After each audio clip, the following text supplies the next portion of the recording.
All right, guys. I guess we can go ahead and just start, man. We just basically just start, and so thanks for stopping by, each of you. This is more of the film that we're trying to get into a little bit. This the space of the podcast that we're trying to do. So, man, if you don't mind, just real quick introductions about what you guys do, and anyone. Yeah. We'll let the director go first. There you go. I'm Avai damico. I direct movies. That's cool. Short and sweet. I'm Fernando Mora, and I act in movies. That sounds sexy. I'm Stephen Andrews. I'm Stephen Andrews, and I'm an actor, and I've been acting for about 3 years. All right. Well, Steve, guys, I guess we want to talk a little bit about this recent one that you guys are going to premiere on Saturday. Yes. I guess if you can give us more information, maybe where, what's it about, or whatever you can talk about. Yeah, this Saturday at City Base Cinemas at 6 p.m. We're doing a red carpet in the lobby, so people will be able to take pictures with the actors and the cast and crew and do a little bit of mingling, meet and greet sort of thing. And then at 7 o'clock is when the show starts, and we've got 2 films that we're playing. We're going to play Bitter Motive, which is, I should have queued up the log line on my phone. But basically, a baker is a witness to when a wedding cake tasting turns into a double murder. The baker's the only witness, and then becomes the killer's next target. So that's what Bitter Motive is about.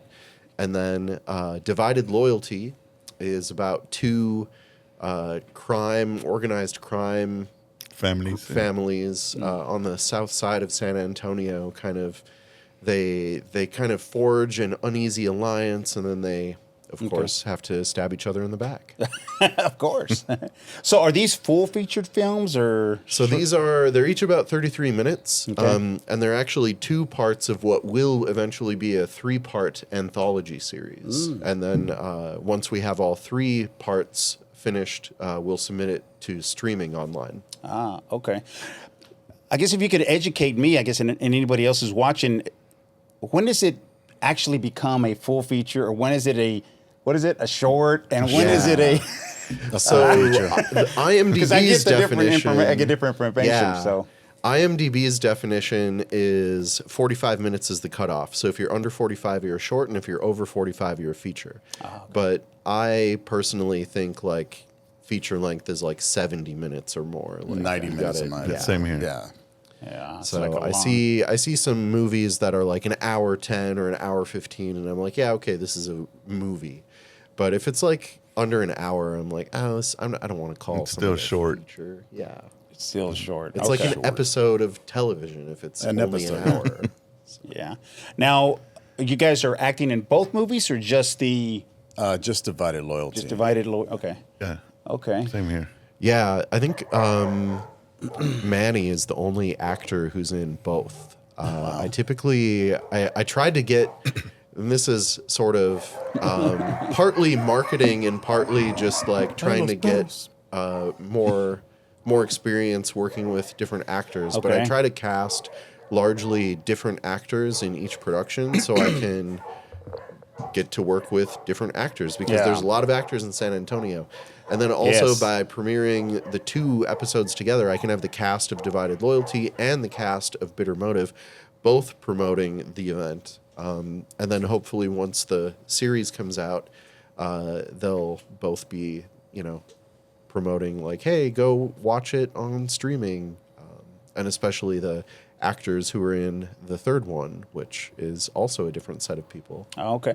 And when you say streaming, what platforms are you streaming, or are you submitting to? Yeah, so I'll submit everywhere. Historically, I have pretty good track record getting on Apple TV and Tubi and Amazon Prime. So I expect that this series will show up at least on those 3. Okay. Well, educate me again, because I've got, I'm not really a TV person, but I like to see a short film, and the only ones that I always go to is YouTube, right? Yeah. But when I go into the other platforms, where do I go? How would I get to your movie, and if I didn't know? Right. So it'll be a TV series. So it'll have 3 episodes. So Divided Loyalty is episode 1, and then Bitter Motive is episode 2. and episode 3 is called An Even Score. And we actually filmed, that one's a bank robbery episode, and we filmed it inside of a real Wells Fargo bank. And it kind of happened by accident because, like, I never wrote a bank robbery script thinking that I'd never have access to a bank. And then there was a Wells Fargo that was closed for remodeling. And there was a 3-day window after the bank employees had, like, everything cleaned out. Right. And then when the construction crew was coming in. So there was a 3-day window where we could get access and film a bank robbery inside of a real bank. So that was really exciting. Well, that's that's pure luck right there, right? Yeah. Because the I don't real know thing. who would let you, right? Unless you have to go through corporate and get some Yeah, Like approvals. city and- permits and whatnot. Oh yeah, city permits and all that stuff, right? So wow, that's pretty cool, man. Absolutely. So again, if I'm, let's say I go to Tubi, right, and so I'm going to TV because you know how they got them categorized, right? Yeah, TV, movies or TV. docus. Yeah, so we'd show up under TV or series. If you go And to is that what kind of- most like independent movies would show up under, or is it going to vary? No, typically an indie movie will just be a movie and they'll make it exactly 90 minutes long. I see a lot of indie movies or low budget movies try to hit exactly that 90 minute minutes. mark. Okay.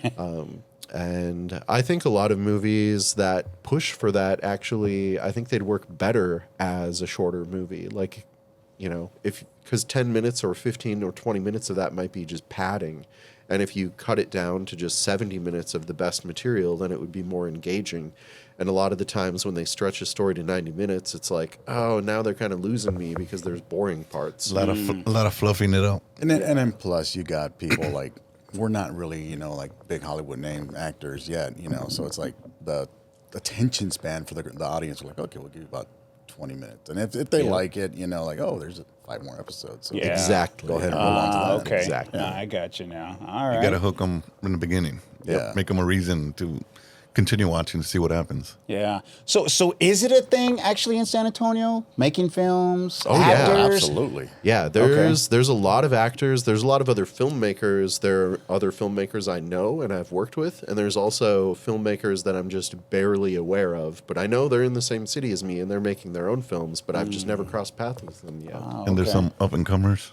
Yeah. Up and comers. Yeah, there's some young people that I have interviewed, and I've just kind of just talked even on the side, and they're like, oh yeah, I make movies, and I'm like, really? And yeah, it's a thing in San Antonio. I'm like, Yeah. what? And there's like, yeah, more than you know. And I said, it's just not out there, right? I guess. Yeah, but And it's a small not- community. And it's Pretty yeah. much, Everybody knows everybody for the most part. if not, they're going to know them in the next few months. So Yeah, and I guess that's kind of the challenge that we face is I don't know how to, like, I know how to promote my movie to other actors and other filmmakers in Texas, but I don't know how to promote my movies or shows to, like, the general audience. Like, how do I get everyone who goes to the same HEB that I shop at, how do I get them all to, like, watch my movie instead of whatever's on Disney Plus? Gotta, Now, could it be something where San Antonio creates some kind of South by Southwest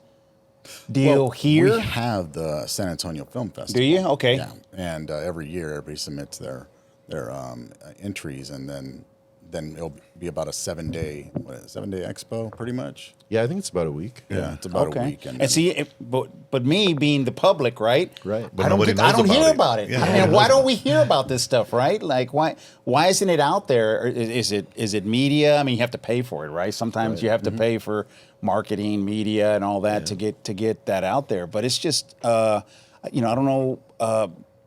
Maybe get the city behind it a little bit, or Well, maybe we talk to some have city council members and the San Antonio Film Commission, and they've been around for about 40 years.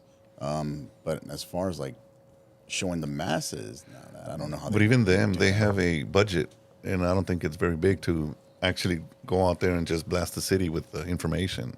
I think they're limited to how much money they can spend for the marketing. If that was bigger, then they would reach a larger audience. Yeah, it's almost where you need to find a, philanthropist, right? Somebody who's Right. got some Yes. Be nice. some major money, right? That can say, "Hey, I'm going to do this one time, and maybe that's the one time where everybody says, "Hey, this is going on in San Antonio. It's going on in my city. Right. I want to be a part of it, or I want to go see." Right, and so because I'm being honest, and I've told the others, the same thing. It's like, but I've never heard it. I've never heard of this stuff that's going on, and it's almost like a niche, like the comedy. I was telling you earlier. When I first interviewed the first comedian, he's like, "Oh yeah, there's open mics every night, David. There's clubs everywhere." And I said, "What?" And he's telling me, "Yeah, it's a thing." And I'm like, "Man, either I'm old and I'm out of it, or Same thing in film. There's always somebody filming every day, every night. Fernando has this thing he does every couple months where he shows all the short films at independent makers in San Antonio. Once a month. monthly. Yeah, once a month. I have it at Brewster's Backyard Ice House on the south side on Pleasanton Road. I have an indie film night on the south side with Fernando Max Mora, which is me. And I get a whole bunch of filmmakers to, give me their movies, and we show them 5, 6, 7 for like 2 or 3 hours once a month at Brewster's Backyard Ice House.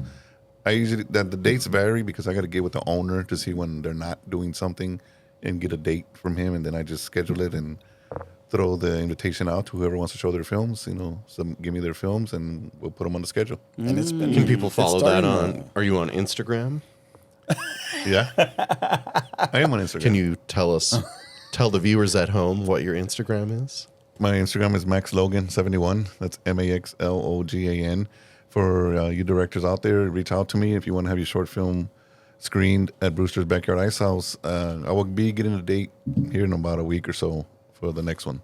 Right. We just had our last one, was it about a week and a half ago?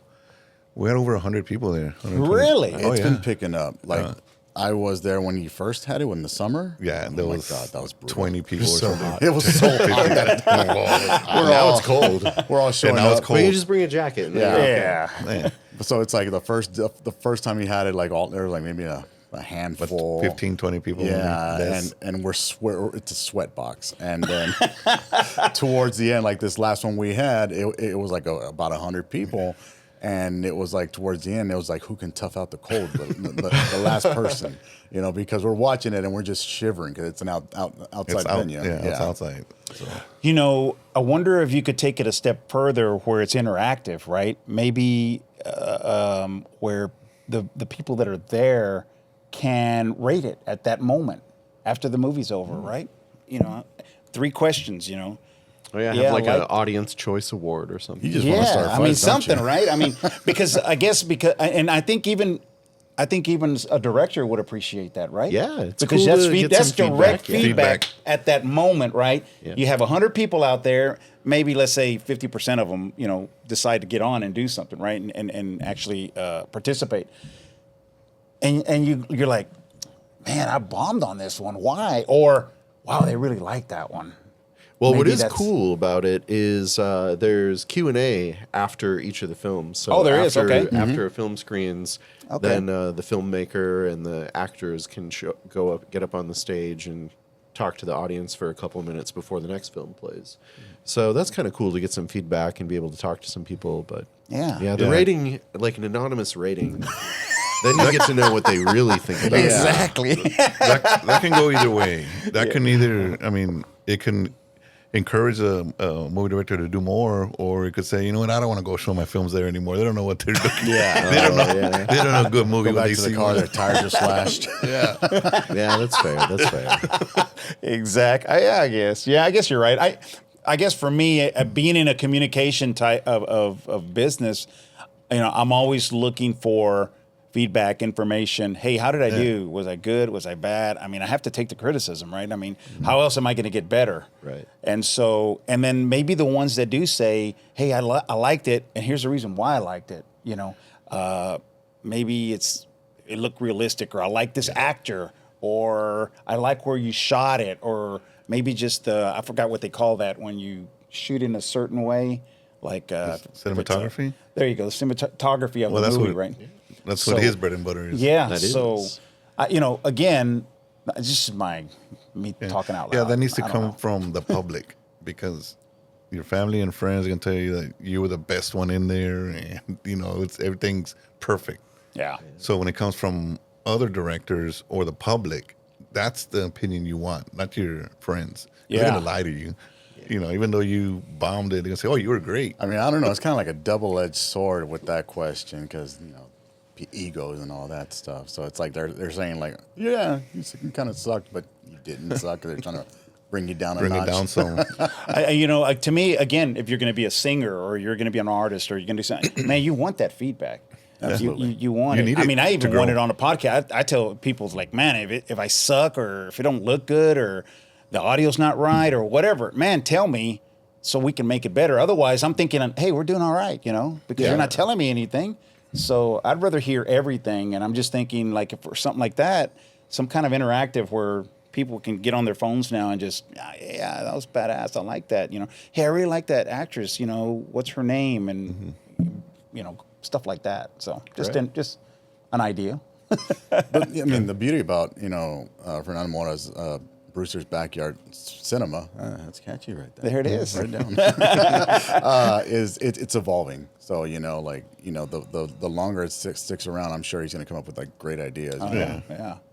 Well, that'll work. So how did you get started into acting and I kind of just it kind of like fell in my lap. I answered a call like for an extra, and I went to the casting call, and like it was like in the middle of nowhere, and then the director, I met him early, and he's like, can you read these lines? I'm like, okay, I read the lines. And he comes back 20 minutes later, and he's like, well, you're gonna be a militia today, and I'm like, okay, so I'm gonna do a thing. I'm like, okay, cool, bucket list, whatever.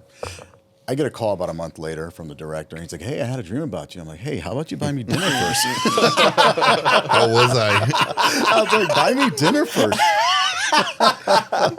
But he wanted to go, he wanted to write me in the film, and, because he said I had a certain charisma, Right. natural charisma to it. And then it pretty much, started the wheels as far as get the wheels spinning. And I told my ex-wife at the time that, hey, I kind of want to do this full time.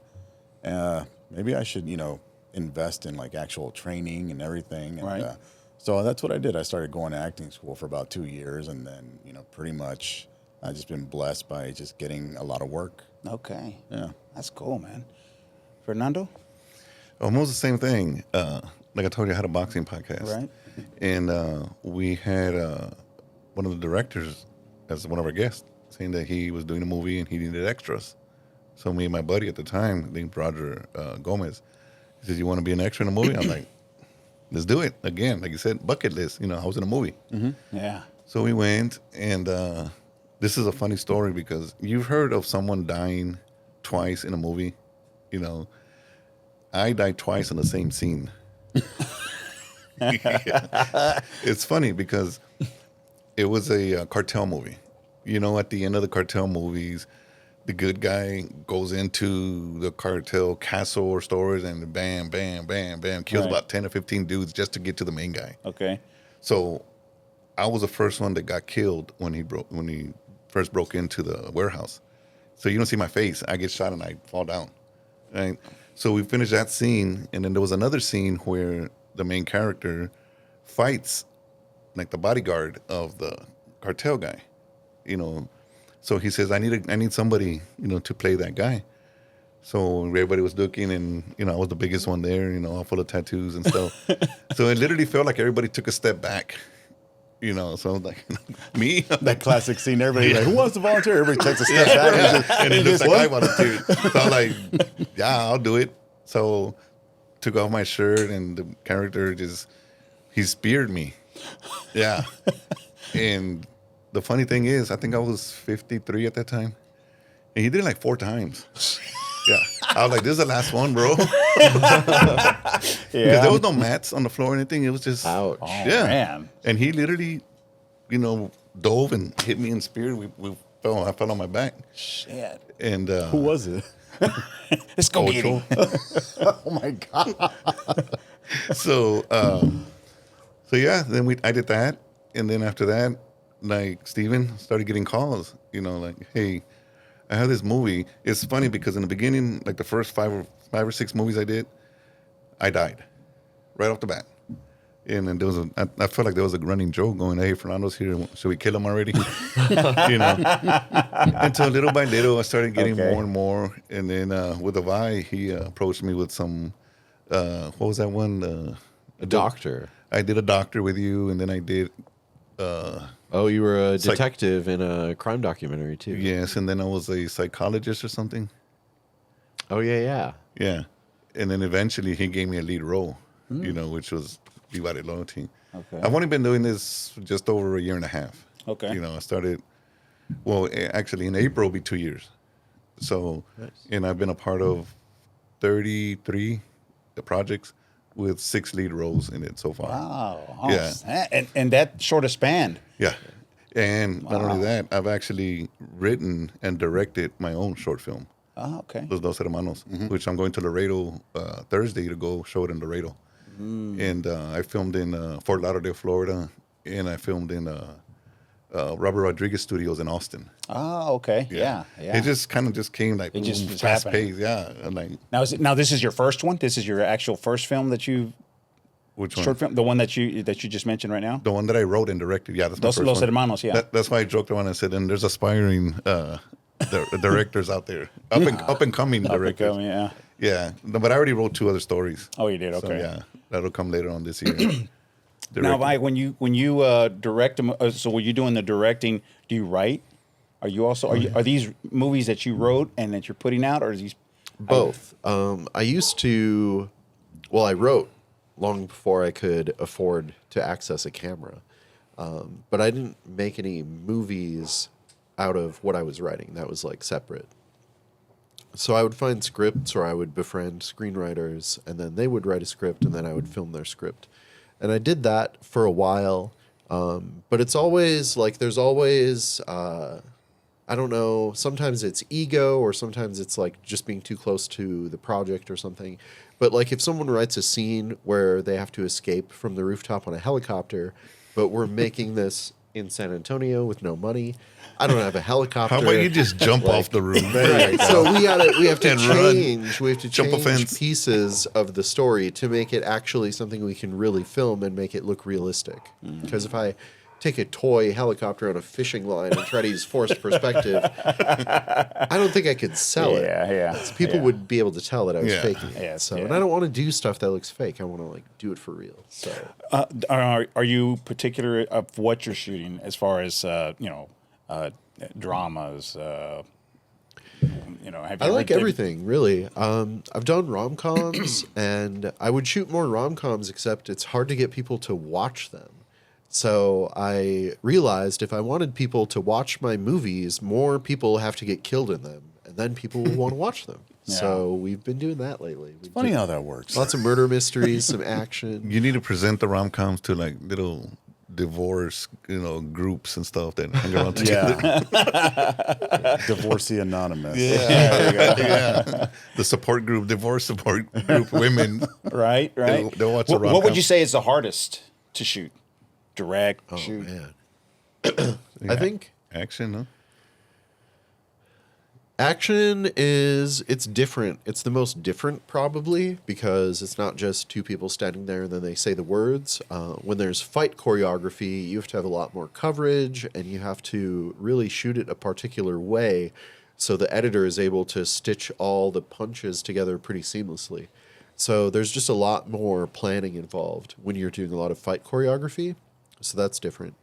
And then also like sci-fi and fantasy is really different because yeah, I can anything with a lot of VFX. Yeah. Because then you have to shoot a lot of VFX plates where you'll shoot a scene with the actors and then you'll shoot clips where it's the same framing but no actor. And then that way they can make the explosion appear like it's between the actor and whatever's in the background. Got it. So you have to like film it in layers. So VFX plates are crazy. Have you ever shot a Western, or have you guys ever been in a Western? Bucket list. So there's a film coming up in May called Predecessors of Phantom that I was in, and we shot at the Buggy Barn in Blanco, Texas. And so it's more of a post-apocalyptic sci-fi western, if you will. You know, the lone swordsman kind of thing. And so I guess that counts as a western. I kind of did one like that too. That's the one at the Robert Rodriguez. It's a post-apocalyptic. Yeah. I played a cop in that one, and that's the one. Well, the movie is titled Piojo. It's headlights in Spanish. Yeah. I'm like, but I found out that that's what they call the little boy. His nickname is Piojo. Oh, okay. Yeah. I don't know What was your where character's that's at. name? Concha. Dude, I was a cop, dude. I had no name, dude. I was just Officer Concha. Beat cop number 3. pretty much. Yeah. Yeah, I would think like a true Western, right, would be kind of tough to. I mean, you got to get the horses, and you got to get people who knows how to ride the horses, and Of you course. got I to mean, get just all because that. we're from Texas don't mean we're I not. know, right? I know people all over us. Yeah, everybody in Texas should be able to ride a horse and own a truck. Yeah, on a Ferris wheel. Last time I rode a horse was in Brackenridge Park. Oh back in man, The merry-go-round. That's what I rode. the merry-go-round. Yeah. Wow. So I think, in my opinion, the directing, cinematography, and acting is probably the easiest part. The editor, I think, makes the magic. Yeah. You can make someone that doesn't know how to act at all, make them look like, you know, they're a Hollywood star. Yeah. You know, the color, the sound, all that. I Yeah. mean, we just film it. They're the one that piece everything together and make it look, you know, like a real Hollywood movie. Yeah, give it the shading, whether it's it's too The bright, colors. the colors, yeah. all that. I can So appreciate. there's a lot that. to it than just, you know, us, you know, being in part of a movie. All right, wow. So, how long have you been doing this? Oh man, I've been doing this 25 years now. I made my 25 first short film in years. 2001. What? Wow. So Wow. they weren't all good. Like you don't just start, you don't pick up a camera and make a good movie right away. Every time I hear about like, oh, someone's first movie got into Sundance or whatever, I'm like, but was it really their first movie? Yeah. Or is it just the first movie they let people see or told people about or like, so if I made really bad movies for like 15 years, and then I made decent movies for like the past 10 years. Okay. And but I the think home now, videos don't I think count. now they're not even decent. I think they're like actually pretty good now. They're pretty So, good. Yeah. Yeah. Yeah, I got to start looking in more into that, right? I mean, I'm not one that likes to see the same thing with the same actors. I like new stuff, right? I want to see different. And for me, if you don't get me the first 10, 15 minutes in a movie, Absolutely. it's just Yeah. it's gone, man. Yeah. right? I've always said that. First, you catch them with the movie poster. People Yeah. be like, "Oh, that looks pretty cool. You know, I want to watch Yeah. it." Then the trailer.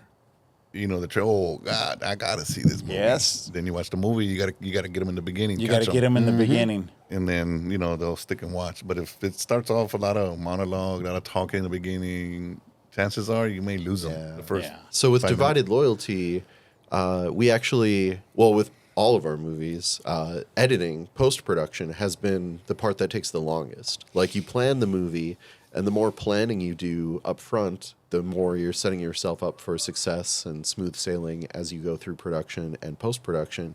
And then filming it is the fun part, but it's also the shortest part. And then the longest part is after you film it and you have to stitch it all together. So the Divided Loyalty that we're premiering isn't the Divided Loyalty that I wrote, and it's not the Divided Loyalty that we shot, because we got into editing and we're like, oh, well, because we wrote it this way and then we shot it this way, if we watch it this way, it actually kind of drags for several minutes before stuff actually gets interesting. Now, in the beginning, doesn't it start off Well, pretty yeah, that's interesting? because we changed it. We changed it. And we were like, how can we make Act 1 more exciting? So without having to get all the actors back together and reshoot stuff. So, yeah, so we went back to the script and we edited the movie in the script. And we were like, how can we make the script more exciting? And how can we start with like killing people right away instead of talking and having dinner and then killing people? So now we kill people right away, Right and off then the we have bat. dinner about it. That's why they hook them. Yeah. You hook them right from the beginning. Because they're gonna want to know why you killed them. I recently watched this movie, and I can't say I watched it right because I didn't watch it all. Fell asleep. Fell asleep, and it was, Guilty. and it's all over right now. The actor has been there for forever. I think he even won a Golden Globe here. I don't want to say the movie, but I said, oh man, well, I got to watch it. Let me see, That was Leo DiCaprio. Yeah. And that's so a I good movie. watched it, and at the beginning I was like, okay, it's getting good. But it drags a little bit, right? In the middle. Mm-hmm. And if you're not like paying attention, if it didn't get you in the first 10, then they probably would have lost me on that movie. But it got me on the first 10. The middle kind of dragged a little for me, and then it got better. It's usually right? the part when they introduce the characters, because you got to introduce the character. Who are they? What are they doing here? And that kind of like drags a little bit. Yeah. Then they go into the action, what they're doing. Yeah. So. Yeah, that's true. But it's pretty good movie. I wouldn't say it's one of his top movies, but it's good. It's good. I would put it up there. It was up for like 6 or 7 nominations. Yes, it was up there. And so then I'd say the name, but I forgot the name. Yeah, I can't remember. Under the Flower Moon, or No, something after another. One day. one day after another. No, Yeah. one battle after another. Yeah, one battle. Yeah, and so it's all right. But I'm like, okay, I'm tired of watching this guy, man. I mean, I want to watch new stuff. Yeah. I want to see stuff that you guys are putting out. Right. And so I guess that's another thing is why we're doing the podcast and trying to get into the film, especially for the locals, right? Is because I want to get to know that, that scene. I don't know anything about it. And it's, like I told you, I says, if I wouldn't have, crossed paths with this director from Austin, I'd still be like, what are you talking about? You guys shooting in San Antonio? What are you talking about, man? Oh, yeah. That's fun. It would be more like, oh, okay, you went to South by Southwest in Austin. Oh, okay, that makes sense. But for San Antonio, we just do it right here. Yeah.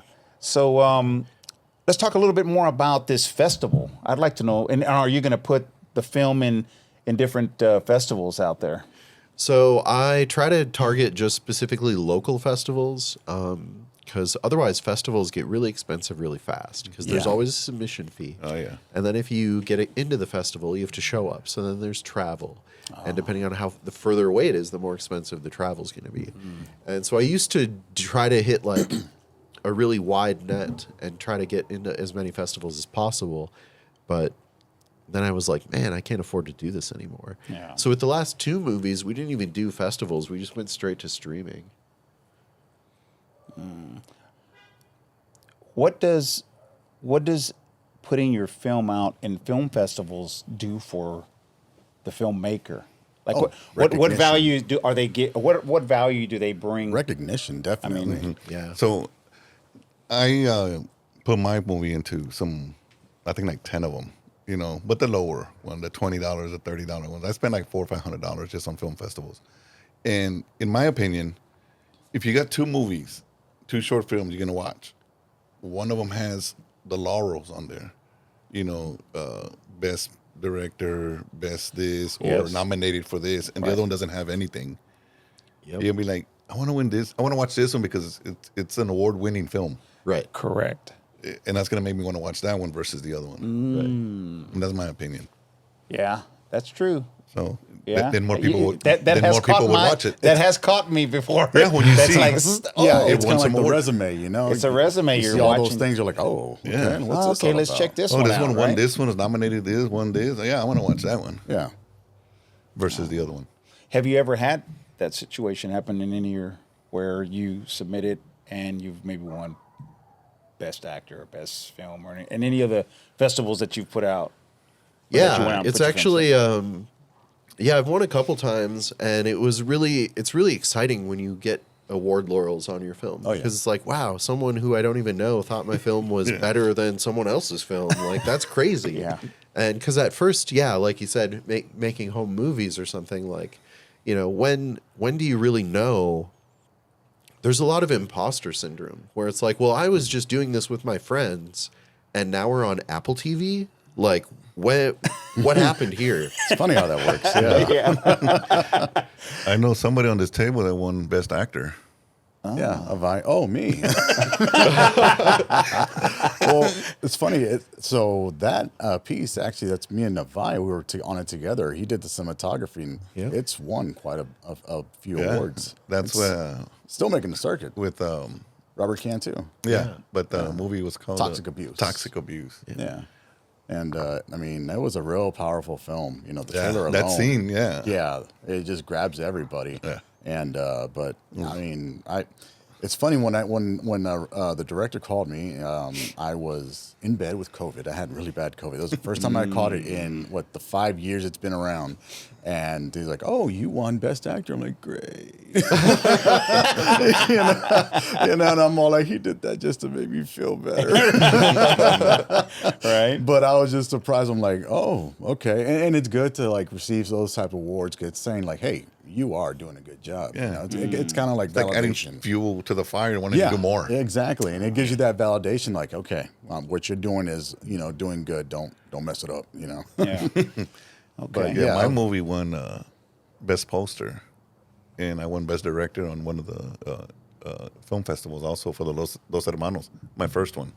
Okay. So somebody likes what I'm doing. Yeah, talking about posters, I'm glad you brought that up. Who does that? Is that something you guys come up with, or anybody. is there somebody else that does it for you? Or Well, now We've got like a go-to guy, Rudy Lee Valentine. If you're in anywhere, great. he'll make a poster, whether you're in Texas or not.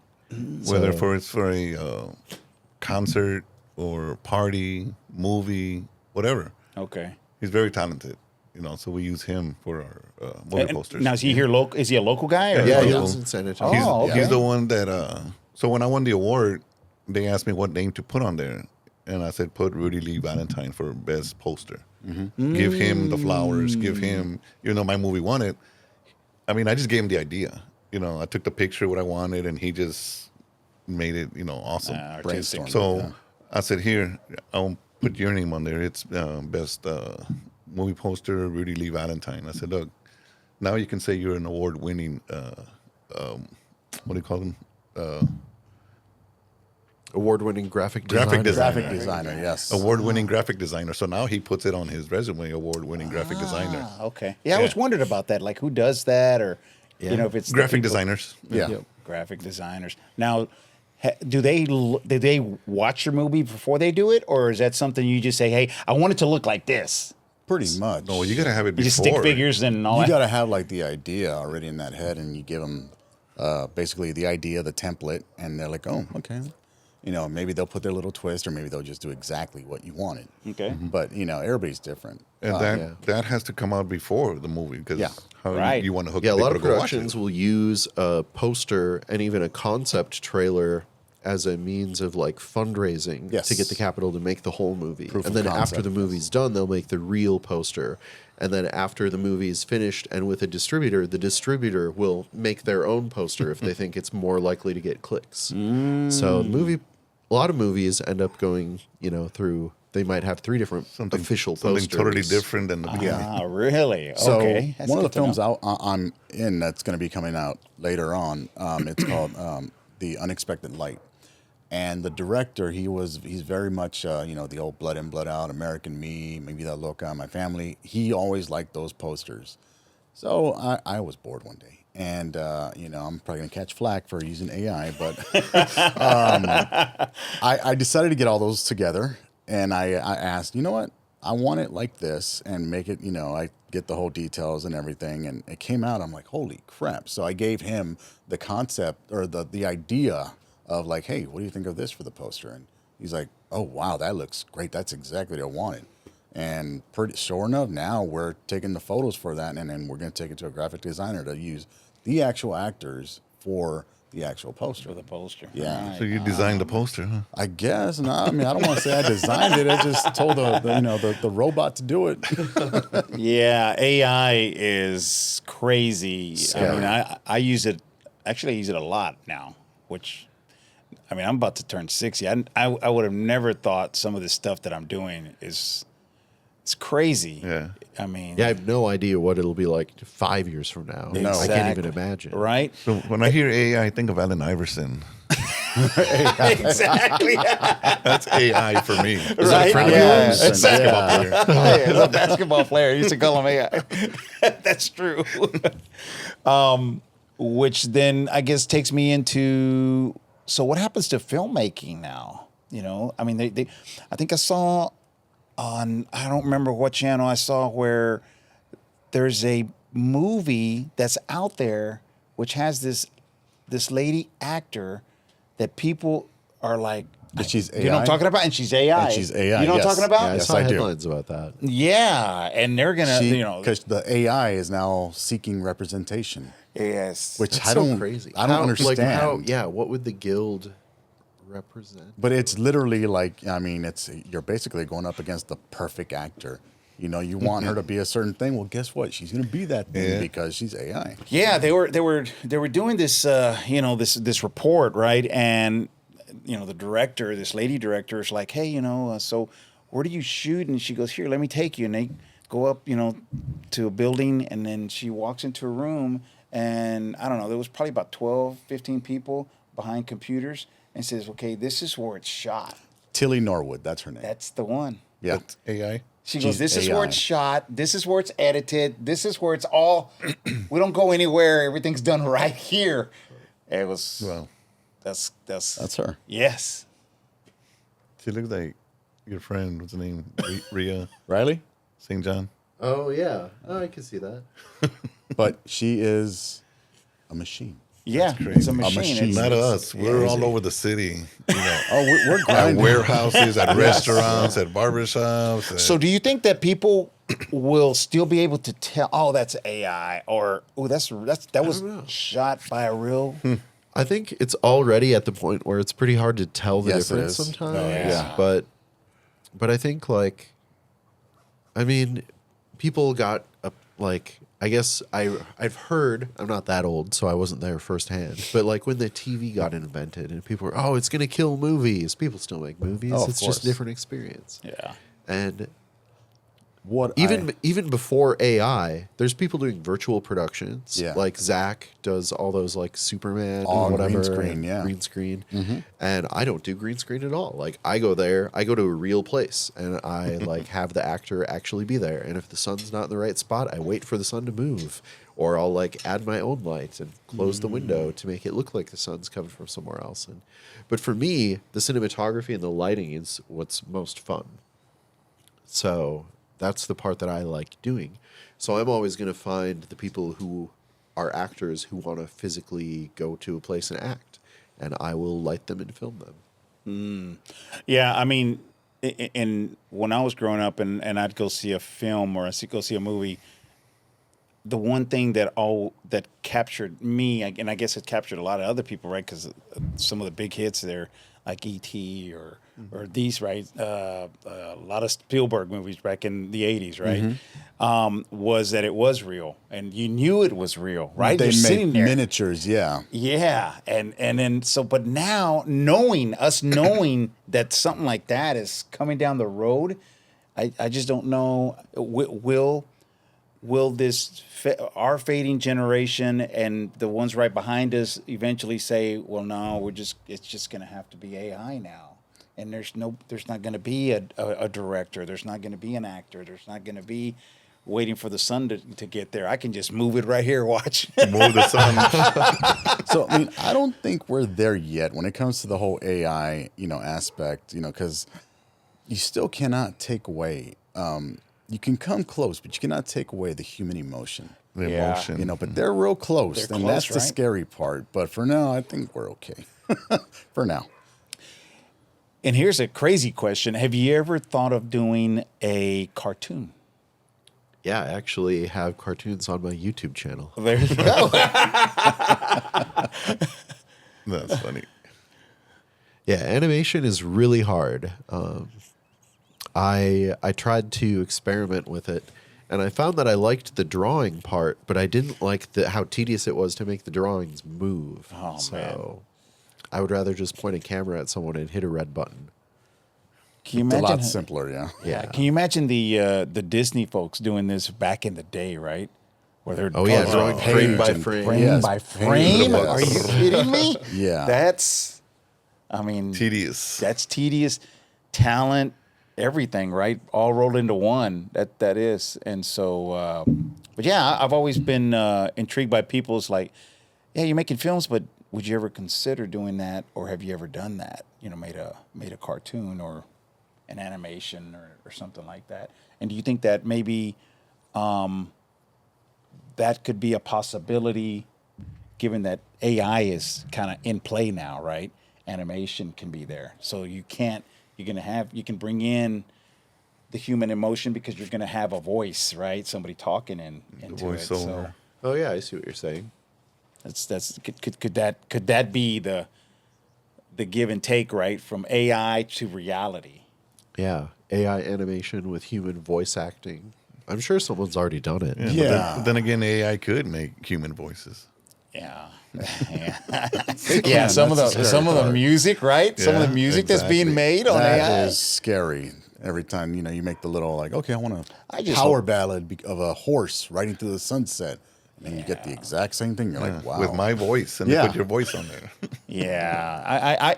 I mean, I'm all for, new technologies and stuff like that, but I just hope that it doesn't take from Eventually, this, it's going to take right? over everything, pretty much. I Yeah. mean, you've seen Terminator, right? It's gonna happen. I mean, can you imagine this guy, make this movie back? Was it 82? Was it something like Terminator. that? Something like that? Yeah. And now here Well, we he are, said like, he said close it, to living it. It came to him in a nightmare. Oh, not a dream. He had a nightmare about this killer Robots taking robot over. going after him, and then he woke up and he wrote the Terminator. Wow. Yeah. Well, I know the only way I get it, because I don't dream at all, but I know if I have a nightmare the night before, I'll eat me like a ding dong Twinkie.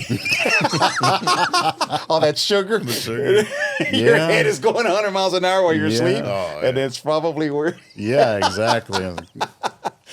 Oh man. Well, So he has another movie he's filming currently.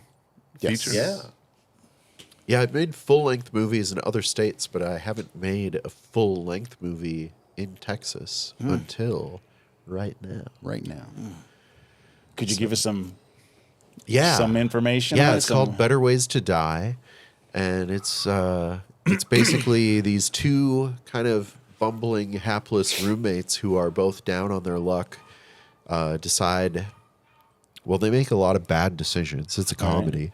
Okay. They decide they should rob a place in order to get the money to pay rent. And instead of robbing a pawn shop, because that's the obvious choice, and pawn shops have guns, they're going to rob a furniture store furniture store. because no one will see that coming. It's really heavy to move a couch. No one's going to expect it. Yeah. Never heard of that one. And then, of course, Let's go everything rob the goes furniture horribly store. wrong. Of course, Aaron. Yeah. Everything goes horribly wrong and sets off this chain reaction of other things going horribly wrong. And before you know it, there's a trail of dead bodies all through San Antonio, leading back to these two idiot roommates who just Yeah. wanted to catch up on rent. Yeah. Great. And there's one of the idiots. Yeah, I'm one of the idiots over here. Yeah, that's He's me. one of the idiots. I'm one of the idiots. Yeah. And then he's well, I don't want to He's give it gonna away. die. He's Don't gonna wanna die give- don't wanna in give the him too beginning. much information. He plays a character who has very strong reason to want those idiots dead.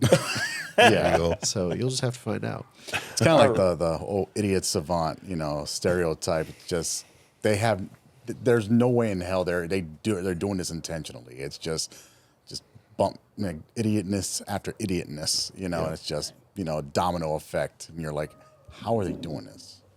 Idiots, but they're doing this. Oh man. So I'll give you 2 minutes to tell me where do you see yourself in a year's time? Okay. What kind of film do you want to do you want to act in? Okay. And then any other information that you want to give out, anything you're doing now that you want to put out. So I'll give you a couple of minutes. 2 minutes. So let's see. Where am I at in 2 years? You said. Mm-hmm. Hopefully one of the big. Well, actually not hopefully. Probably want to be one of the biggest named actors in Texas. That's for damn That'll sure. work. And All right. but right now, I'm of course working with Avai on Better Ways to Die, and I'm also working on this other project called The Unexpected Light with directed by Renee Salazar, and it also has Danny De La Paz, from American Me, and Victor Trevino from American Me, and then a bunch of wonderful, amazing San Antonio talent. And me too. I'm in it somehow. But with that, and then there's another project coming up that is I have in the works, and then of course other premieres that we got going on, and we're gonna go to red carpets and everything, and it's gonna be a busy year. But Max Logan, definitely Max Logan. I can't wait for that one. Gumshoe season 2, you can actually find me on Instagram. I'm more active on Instagram as Steven__Andrews_. And on Facebook, it's just Steven Andrews. Steven Andrews. All right. Well, thanks, man. Thanks for being thank here, you, man. How about you, Fernando? Where I see myself in 2 minutes? Nah, in 2 years. I got 2 minutes to say that. In a movie, I bet you it's dead, right? No. All right. I plan to continue acting, but I think I'm going to push more the writing and directing. I hope to be considered one of the better writers, directors here in town. I'm currently working on Gumshoe, which Steven just mentioned. It's 2 idiot cops trying to solve a murder. You know, it's we filmed 3 episodes. As a matter of fact, Avai was a cinematographer on episode 1. In March, we're going to have another red carpet to show all 3 episodes, you know, of season 1, hoping we get funded to be able to do season 2, because as Avai can vouch, it gets expensive. Yes. You know, so having to do 3 episodes was pretty expensive. Luckily, it didn't come out of my pocket, but the guy that, you know, that wrote it and all, he's having to spend a lot of money, so we're going to try to get it funded. I also wrote a feature. At first, I was going to do a limited series, but now I'm thinking, you know what, I think I might just do a feature. That way I can say I wrote a feature. Yeah. It's about an FBI agent that has to solve a murder where he's the murderer. So, it's obviously a drama, you know, and I finished it. I already wrote it. I was going to run it by Avai and a couple of other people I know just to kind of read it, make sure that everything flows. I'm not leaving unanswered questions, you know, so hopefully I wanted to start in the summer, but as he mentioned earlier, it's too hot out here. Very hot. So I might wait till the fall to film that one. Then I have Steven Andrews as one of the lead roles in that one as well. All right. But yeah, so I see myself just writing more. Of course, acting. I want to do more commercials also, because that's where the money's at, really. Really? Oh yeah, you got big companies putting out big money for commercials and residuals. Whereas as acting, you'll get some people to pay you $150, $200 for the day. You know, you go act with something, you get like $2,000 for that day. You know, so Sam. Yeah, but there's a lot of people competing for those. You know, and I tell people that ask me, how can I get into acting? What do I have to do? And I say, well, it's a lot of times just waiting for a writer, director to fill a role. I mean, to get a role that thinks you'll fit into it. I tell them, hey, if they don't call you, don't take it personal. Maybe you don't look like the type of person that needs to play this role. You know, it's by look also. Yeah. Of course, you got to be talented. You got to be able to know how to read, you know, deliver your lines. But the first thing is, oh, he looks like he could play this role. And then, you know, you audition them, and if they can deliver, then you know you get them. But yeah, but again, to answer your question, I think, you know, I'll be writing more. Writing more. Yeah. All right. I'm already writing another one called Abuela. Oh. Yeah, that one's about a little boy that lost his parents. One died, the other one's locked up because of drugs. So grandma has to take care of him. You know, so he grows up, teenager, joins the gang life. So there goes grandma in the middle of the night with a bat looking for him and stuff. Yeah, it reminds me of my grandma. So it's the love that a grandma has for the grandchildren. Do anything, even go confront gang members and stuff. Ah, okay. Yeah, so yeah, it gets into trouble, and it's. I just started it. I got maybe about 5 pages. I got another. He wants it. I'm writing it for this guy. He wants it at least 30 minutes. So I still got another 25 pages. All right. Well, that's one thing what he mentioned. So when you film, one page usually takes about an hour to film, which is equivalent to like 1 minute of the movie. Yeah. Really? Roughly. Yeah, so like a 90-page script will take about 90 hours on set to film. and it'll take another 90 hours in the editing room to cut together. And then it'll take 90 minutes to watch. Oh, wow. I didn't realize. Yeah, that's one thing we left out. Yeah. How long it takes. Well, Fernando, good luck to you and your writing, and appreciate you stopping by. Of course. Thank you for having us. Yeah, absolutely. Before you answer that 2-year question, I did have a question about the concept. Sure. Have you done any, and have any come to fruition where you actually made a film or you did something with it? Where you wrote a film, right? You did a concept, right? Where I don't know, what is it like? It's almost like a trailer, right? Oh yeah, okay. But you were able to obtain some funding, and you ended up actually shooting that concept. Proof of concept. Proof of concept, kind of. So right? I do everything backwards. So I make the movie first, and I pay for it myself, and then I try to find a way to reimburse myself. And that is not a sustainable way to make movies.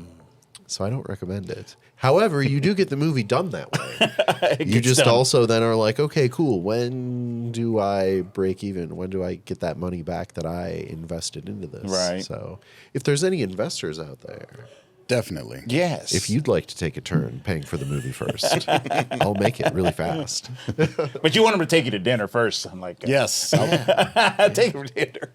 Get your steak worth. Well, we do have your we have steak a in. fiscal sponsor that's a 501c3 nonprofit. So if there's like any businesses or wealthy people out there who always wanted to be a movie producer, but were too busy being a successful rocket surgeon or something. Yes. And they have to pay taxes. If you, for example, owe $5,000 to the IRS, you can instead give that $5,000 to us, and we will make local art with it. And then it'll be a tax write-off for you, and you'll owe the IRS $0. So we're not asking people to donate money that they would not otherwise be spending. We're asking people to give us the money that the IRS is asking them for. There you go. And it'll cancel out because we're a charity. Right here, man. My wallet's big enough. Yeah, so if anyone wants to take advantage of that, can I plug this? Yes, absolutely. www.akindofmystery.com is our fundraising website. And if you make a donation through there, we'll turn that donation into a movie, and you'll get a tax write-off. Let's do it. And Come movie on. credit. And a movie credit. And a movie credit. So now, out of all your peers who are also successful rocket surgeons, you're the only rocket surgeon That's who's an also an executive executive producer. There you go. and your name comes up right first. Yeah. Like, Oh, yeah. executive Their name produced will be by. huge. Executive producer. There you go. That's great. Yeah, I'm glad you talked about that. So 2 years from now, what do you want to be doing? Where do you want to be? You know. Yeah, I mean, it's tricky to think about that because, like, if you'd asked me this question like 10 years ago, I guess I had my sights set too low because I've already like gone further with movie making than I thought I ever would make it. Mm-hmm. So now it's like, oh, so really like the sky's the limit, I guess. So like we can just keep going. So I want to just keep making movies because it's a lot of fun and I really enjoy doing it. And I think it plays, like, I think the passion is visible. If you go out to City Base this weekend and you watch Divided Loyalty and Bitter Motive, like, the quality is there. It looks like a $2 million movie. Yes, We it didn't does. spend $2 million making it. It's that passion that we have. And it really shows through and it shines. It makes the production shine. And I just want to keep doing this. Like, I want to make 1,000 more movies. That'll work. And have them on the big screen. Yeah. absolutely. Yeah, that's cool. Last thing, your editor. Who does your editing? Is that something you do? Yeah. No, I have two kind of go-to editors, Zach Cardenas and Jesus Sanchez, and hopefully you bleep those names out because if people start like asking them to be their editors, then I might have Push to your wait stuff longer. behind. Now you won't messed have it up. You let the cat out of the bag. I'm looking for more editors because we can film things really fast. Yeah. And we film a lot because, like we mentioned, editing is the longest part. Yeah. So we can knock out movies quick. And if we had more editors, we could get movies out. Like, I guess I'd like to be in a position where I'm releasing like 4 movies a year instead of 1 movie every 2 years. Oh, yeah. Yeah, I can see where that. Yeah, especially the editing. I mean, just to edit the podcast, I know. I mean, I'm sitting there looking. I'm like, man, dude, I thought it would be a little bit easier, right? And you're right. Sitting here talking and setting up and doing everything, that's the easy part. Right. Doing the editing where it makes it looks nice, sharp. Audio has to be right. Yep. Camera position, all that stuff, right? That's why I always wonder how these YouTube podcasters like yourselves, you guys put out content like weekly, on a weekly basis, man. Yeah, it's You have to plan 3 years in advance. Well, again, guys, appreciate you stopping by here at Double Days Podcast. Thanks so much for having us. Would love to have you again. I what I really want to do is I really want to go out, like I told you, I want to go out in the scene. I want to be a little part of that and see what's going on in filmmaking in San Antonio. Come walk the red carpet on Saturday. There it There you is. go. There it is. Go out there and just take 6 your p.m. little camera Saturday. and interview some of the actors while they're there at the red carpet. Yeah, that We were looking for some media to be out there. you know? Yeah. So yeah, definitely want to do that. And you know, when you make the big film, and it's going to be, you know, in Hollywood, before you go over there, stop by here and let us have Promote first shot at it. Exclusive, yeah. Say, yeah, I was there. David helped us, you know, get there. We're just this much a part of it, but you know, we want to promote you guys, local, San Antonio, and but thank you, all of you, and good luck, in your journeys. Right, everybody's got their journey. Yes, So, sir. Appreciate Thank it you for having me. All right, guys. for having Thank me. you. Thank you.